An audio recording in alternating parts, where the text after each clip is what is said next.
നമസ്കാരം. ഇന്നത്തെ ജ്ഞാനതളം 1995 നവംബർ 9 ഡൽഹിയിൽ വെച്ചാണ് ഗുരുജി നമുക്ക് ഈ ജ്ഞാനം പകർന്നു തന്നത്. ശൗചവും അശൗചവും. നിങ്ങൾ ദുഃഖിതരാകുമ്പോൾ എന്താണ് സംഭവിച്ചിരിക്കുന്നത്? നിങ്ങൾ ആത്മാവിൽ നിന്ന് അകലുന്നു. ഇതാണ് അശൗചം. നിങ്ങൾക്ക് അശുദ്ധി സംഭവിച്ചിരിക്കുന്നു എന്നാണ് ഇതിൻ്റെ അർത്ഥം. ഇന്ത്യയിൽ ആരെങ്കിലും മരിച്ചാൽ അയാളുടെ അടുത്ത ബന്ധുക്കൾക്ക് 10 ദിവസത്തേക്ക് അശൗചമാണെന്നാണ് കരുതുന്നത്. കാരണം ഈ ദിവസങ്ങളിൽ അവർ ദുഃഖിതരായിരിക്കും. അവർ ആത്മാവിൽ നിന്ന് അകന്നു നിൽക്കുന്നതിനാൽ അശുദ്ധരാണ്. ഈ 10 ദിവസങ്ങളിലെ അനുഭവങ്ങൾക്ക് ശേഷം ഗീത വായിച്ചും ജ്ഞാനത്തിന് തലത്തിൽ കഴിഞ്ഞും ആത്മാവിലേക്ക് സ്വയം മടങ്ങിയും അവർ എത്തുന്ന അവസ്ഥയ്ക്ക് ശൗചം എന്ന് പറയുന്നു. മരണസമയത്തുണ്ടാകുന്ന അശുദ്ധിയെ അവർ അങ്ങനെ പുറംതള്ളിയിരിക്കുന്നു.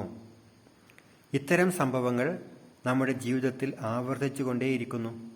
നിങ്ങൾ പലതവണ അശൗചാവസ്ഥയിലാകുകയും മടങ്ങി ശൗചാവസ്ഥയിലേക്ക് പോവുകയും ചെയ്യും. ഉള്ളിൻ്റെ അഗാധതയിലേക്ക് പോയാൽ യഥാർത്ഥ ശൗചം സംഭവിക്കും.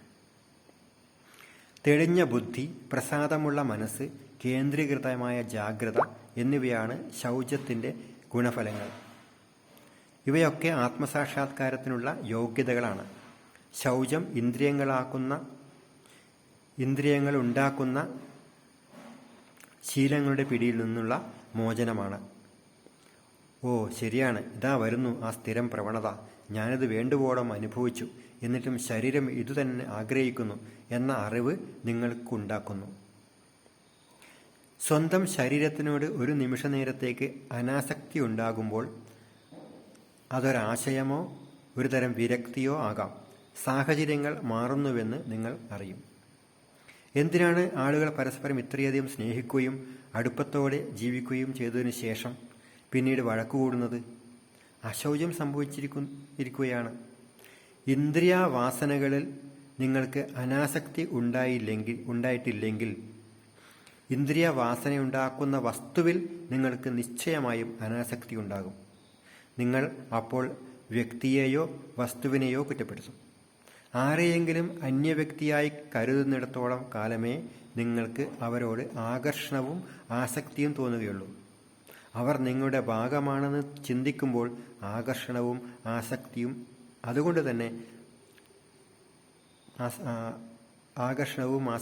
അവസാനിക്കും. അതുകൊണ്ട് തന്നെ ഭാര്യാഭർത്താക്കന്മാർക്ക് പരസ്പര ആകർഷണമില്ലാതെ മറ്റുള്ളവരോട് ആകർഷണം തോന്നുന്നതിന് കാരണം വിവാഹ പങ്കാളി അവരുടെ ഭാഗമായി തീർന്നിരിക്കുന്നു. എല്ലാവരും നിങ്ങളുടെ ആത്മാവിൻ്റെ ഭാഗമാണെന്ന് നിങ്ങൾ അറിയുമ്പോൾ ആസക്തി ഇല്ലാതെ ഈ ലോകത്തെ മുഴുവൻ ആസ്വദിക്കാൻ നിങ്ങൾക്ക് കഴിയും. അശൗചം സംഭവിക്കുമ്പോൾ പെട്ടെന്ന് തന്നെ ശൗചാവസ്ഥയിലേക്ക് മടങ്ങാൻ കഴിയണം.